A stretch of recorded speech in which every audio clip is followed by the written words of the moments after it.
There's so many women who have problems in their sex life, and I feel in the 21st century that's totally unacceptable.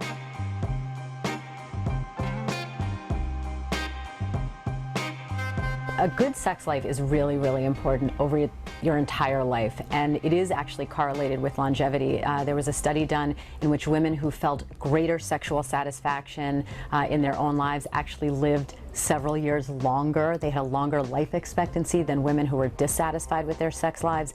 Obviously, it's a very individual issue, and I tell my patients over the course of their lifetime, their sex life will not be the same decade by decade. It shouldn't be the same. So there'll be ups and downs, pardon the pun, there'll be peaks and valleys, but it's really, really important for each woman to find her own definition of what a satisfying sex life may be. It might be once a week, it might be once a month, it might be once a year, and that might be okay for one individual woman. They should try not to, succumb to the pressure of keeping up with the Joneses when it talks about their own sex life.